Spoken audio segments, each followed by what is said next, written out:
Mateus, capítulo 27.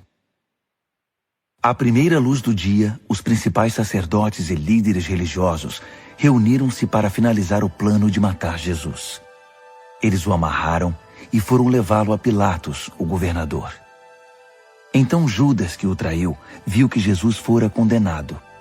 Cheio de remorso, devolveu as 30 moedas de prata aos sacerdotes e declarou: Pequei, traí um homem inocente. Eles disseram: E nós com isso? Problema seu. Judas jogou as moedas no templo e saiu. Pouco depois, enforcou-se. Os sacerdotes pegaram de volta as moedas, mas não sabiam o que fazer com elas. Não é certo dar o pagamento por um assassinato como oferta no templo, concluíram. O dinheiro então foi usado na compra do campo do oleiro, que seria usado como cemitério de indigentes. É por isso que aquele campo ficou conhecido como Planície do Assassino, nome que permanece até hoje. Cumpriram-se aqui as palavras de Jeremias. Eles tomaram 30 moedas de prata, o preço daquele que foi avaliado por alguns dos filhos de Israel, e adquiriram um campo do oleiro. Inconscientemente, eles seguiram as instruções divinas ao pé da letra. Jesus foi posto diante do governador, que perguntou: Você é o rei dos judeus? Jesus disse: Se você diz. Mas quando as acusações choveram da parte dos principais sacerdotes e líderes religiosos, ele não disse nada. Pilatos perguntou: Você não escuta a longa lista de acusações? Você não vai dizer nada? Jesus continuou em silêncio. Nenhuma palavra saiu de sua boca. O governador estava impressionado. Segundo um velho costume, durante a Páscoa, o governador libertava um único prisioneiro escolhido pelo povo. Na ocasião, o infame Barrabás estava na prisão. Dirigindo-se ao povo, Pilatos perguntou: Qual prisioneiro vocês querem que eu perdoe? Barrabás ou Jesus, chamado Cristo? Ele sabia que as acusações contra Jesus eram pura inveja. Enquanto o tribunal ainda estava em sessão, a esposa de Pilatos enviou-lhe uma mensagem: Não se envolva no julgamento desse nobre homem. Tive uma noite longa e difícil por causa de um sonho com ele. Enquanto isso, os sacerdotes e líderes religiosos tentavam convencer a multidão a pedir o perdão de Barrabás e a execução de Jesus. O governador perguntou: Qual dos dois vocês querem que eu liberte? Eles disseram: Barrabás! Barrabás! Então, o que farei com Jesus chamado Cristo? Insistiu. Todos gritaram: Crucifique-o! Crucifique-o! Ele fez a objeção. Mas por qual crime? Mas eles gritaram ainda mais alto: Crucifique-o! Crucifique-o! Quando Pilatos viu que não estava indo a lugar algum e que o tumulto era iminente, pegou uma bacia com água e lavou as mãos perante a multidão, declarando: Lavo minhas mãos da responsabilidade pela morte desse homem. De agora em diante, a responsabilidade é de vocês. Vocês são o juiz e o júri. A multidão respondeu: Assumimos a responsabilidade, nós e nossos filhos. Então Pilatos libertou Barrabás e ordenou que Jesus fosse chicoteado. Depois o entregou para a crucificação. Os soldados designados pelo governador levaram Jesus ao pátio e reuniram toda a tropa para se divertirem à custa dele. Eles tiraram a roupa de Jesus e vestiram-no com um manto vermelho. Fizeram uma coroa de espinhos e a puseram na cabeça dele. Puseram-lhe um bastão na mão direita como se fosse um cetro. Depois se ajoelharam diante dele com zombaria. Viva o rei dos judeus! Viva! Gritavam. Então cuspiam nele e batiam-lhe na cabeça com o bastão. Quando cansaram das chacotas, tiraram-lhe o manto e o vestiram de novo com suas roupas. Em seguida, levaram-no para crucificá-lo. No caminho vinha um homem de Cirene chamado Simão. Eles o obrigaram a carregar a cruz. Chegando a um lugar chamado Gólgota, que significa Colina da Caveira, ofereceram a Jesus vinho misturado com fel para aliviar a dor, mas quando ele o provou, recusou-se a beber. Assim que o pregaram na cruz, ficaram esperando sua morte. Passavam o tempo jogando dados e apostando as roupas do condenado. Acima da cabeça dele, escreveram os termos da acusação: Este é Jesus, o Rei dos Judeus. Com ele crucificaram também 2 criminosos, um à direita e outro à esquerda. Os que passavam caçoavam, sacudindo a cabeça e ironizando. Você alegou que poderia destruir o templo e reconstruí-lo em 3 dias. Mostre agora seu poder! Salve-se! Se você é mesmo o Filho de Deus, desça da cruz!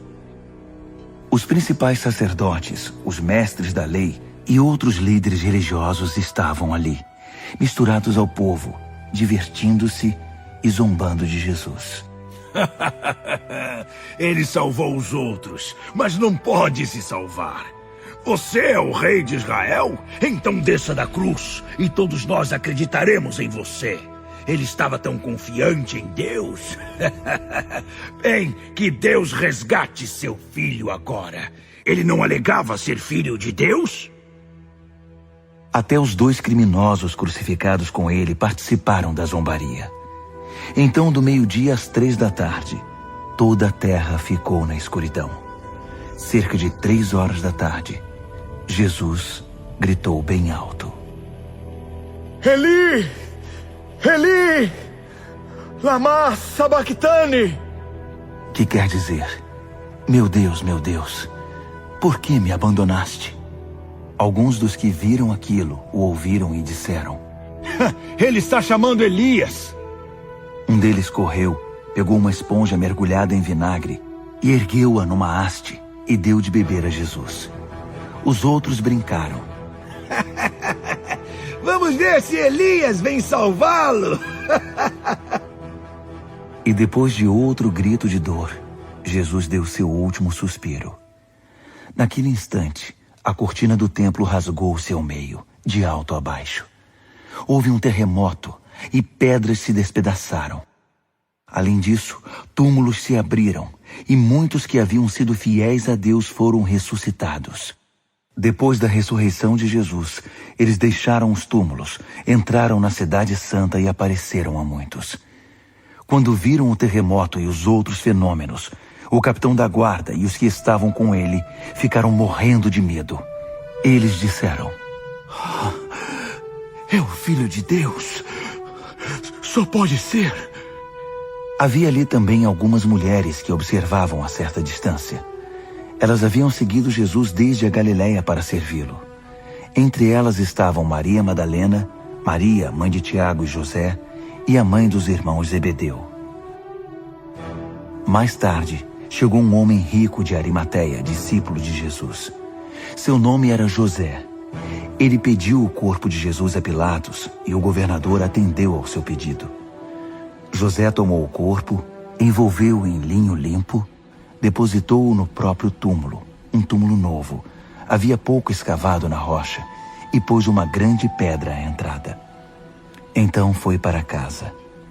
Maria Madalena e a outra Maria, porém, sentaram-se num lugar de onde podiam ver o túmulo. Depois do pôr do sol, os principais sacerdotes e os fariseus pediram uma audiência com Pilatos. Eles disseram: Senhor, nós nos lembramos do que aquele mentiroso anunciou quando estava vivo. Após 3 dias eu ressuscitarei. Precisamos manter o túmulo selado até o 3º dia. Há uma boa chance de que os discípulos dele roubem o corpo e saiam por aí dizendo que ele ressuscitou. Então estaremos em péssima situação. O último engano será pior que o primeiro. Pilatos concordou. Vocês terão uma guarda. Vigiem o túmulo da melhor maneira que puderem. Em seguida, eles saíram, puseram guardas no túmulo e selaram a pedra. Mateus, capítulo 28. Depois do sábado, assim que brilhou a primeira luz da nova semana, Maria Madalena e a outra Maria foram visitar a tumba. De repente, a terra tremeu debaixo dos pés das duas mulheres. Nesse momento, um anjo de Deus desceu do céu e foi ao encontro delas. Ele rolou a pedra e sentou-se sobre ela. Raios de luz emanavam dele. Suas roupas eram brancas como a neve e brilhavam. Os guardas da tumba estavam tão aterrorizados que não conseguiam se mover. O anjo disse às mulheres: "Não há o que temer. Sei que vocês estão procurando Jesus, aquele que foi crucificado. Ele não está mais aqui. Já ressuscitou, como tinha dito. Venham e vejam onde ele foi posto. Agora corram e contem aos discípulos dele. Ele ressuscitou dos mortos. Ele está indo à frente de vocês para a Galileia. Vocês o verão lá. Essa é a mensagem." As mulheres, maravilhadas e eufóricas, não perderam tempo. Correram para contar a novidade aos discípulos. No caminho, Jesus as encontrou. "Paz seja com vocês", ele disse. Elas se ajoelharam, abraçaram seus pés e o adoraram. Jesus disse: "Calma. Vocês estão me segurando assim, temendo pela vida de vocês. Não tenham medo. Vão dizer aos meus irmãos que eles devem ir para a Galileia, pois vou me encontrar lá com eles."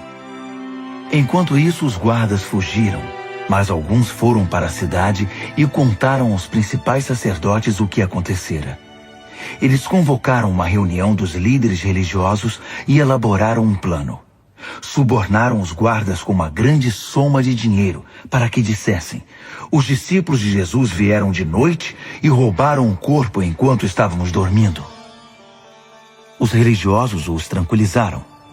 "Se o governador descobrir que vocês dormiram em serviço, damos um jeito para que não sejam condenados." Os soldados aceitaram o suborno e fizeram como lhes fora dito. Essa versão, forjada no concílio judaico, ainda está em circulação. Enquanto isso, os 11 discípulos foram para a Galileia, até a montanha que Jesus havia indicado para o encontro. Assim que o viram, eles o adoraram. Todavia, alguns se mantiveram afastados, pois não tinham certeza se deviam adorá-lo e não queriam se arriscar. Resoluto, Jesus os instruiu: "Deus me autorizou a comissionar vocês.